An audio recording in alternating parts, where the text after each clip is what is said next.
আপনি যদি সারাক্ষণ চিন্তা করতে থাকেন যদি ওই জিনিসটা থাকতো তাহলে আমি সুখী হতাম, যদি অমুক সমস্যাটা চলে যেত, ওই মানুষটা আমার জীবন দুর্বিষহ করে তুলেছে, যদি সে একটা বাসের ধাক্কা খেত আমার জীবনটা কত ভালো হয়ে যেত। প্রতিবার বাস দেখলে আমি এই দোয়া করি।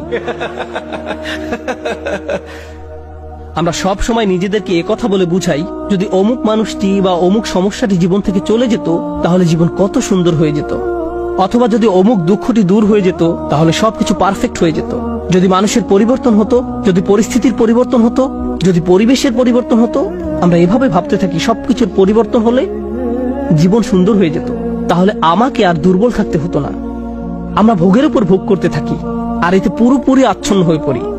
আর আল্লাহ আজ্জা জাল্লা বর্ণনা করছেন, জানো তুমি কত দুর্বল? তুমি একটি মাছির চেয়েও দুর্বল। দুআফাত তালিব ওয়াল মাতলুব। যখন তিনি এভাবে বলছেন আমি আপনি মজ্জাগতভাবে অবিশ্বাস্যভাবে কতটা দুর্বল, একটু চিন্তা করে দেখুন। আপনাদের প্রত্যেকের মাথায় বিভিন্ন জিনিসের চিন্তা আছে প্রতিদিন। আমরা এখন রোজা রাখছি, নামাজ পড়ছি, আর আলহামদুলিল্লাহ নামাজ পড়ার সময় আমরা মনোযোগ ধরে রাখার চেষ্টা করি, কিন্তু এর বাইরে আপনার মাথায় কোন চিন্তা ঘুরঘুর করে? আপনি কি নিয়ে উদ্বিগ্ন থাকেন? আপনি কি নিয়ে চিন্তা করেন? কোন চিন্তাটি আপনার মাথায় সারাক্ষণ ঘুরতে থাকে? কোন জিনিসটির ব্যাপারে ভাবেন এটা যদি থাকতো, আর কোন জিনিসটির ব্যাপারে ভাবেন যদি এটা না থাকতো?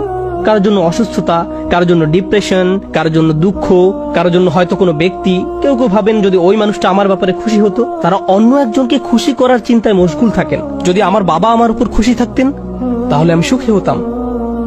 কিন্তু আপনার বাবাও তো একজন মানুষ, তিনি যদি আজ খুশি হয়েও থাকেন কাল হয়তো তার জীবন শেষ হয়ে যেতে পারে। তারপর আপনি কি করবেন?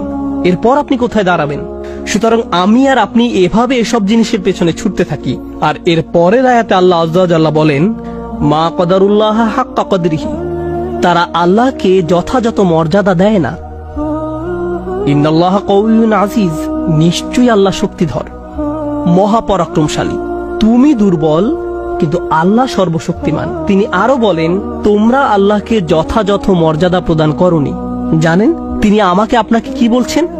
তিনি বলছেন তোমরা বিভিন্ন জিনিসের পেছনে ছুটবে, তোমরা বিভিন্ন মানুষের পেছনে ছুটবে, তোমরা এই দুনিয়ার যত কিছুর পেছনে ছুটো না কেন এর প্রতিটি জিনিসের একদিন সমাপ্তি হবে। এর প্রতিটি জিনিস দুর্বল। এই কারণে তুমিও দুর্বল হয়ে পড়েছ। এই জন্য তুমি বারবার দুঃখ ভারাক্রান্ত হয়ে পড়ছ।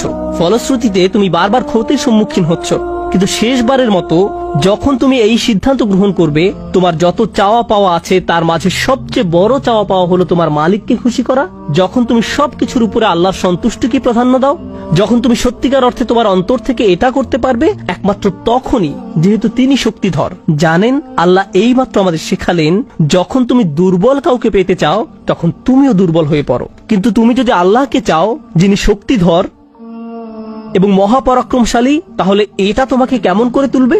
এটা তোমাকেও শক্তিশালী করে তুলবে। আর যখন তুমি শক্তিশালী হয়ে উঠবে জীবনে বিভিন্ন জিনিস আসবে যাবে, কিন্তু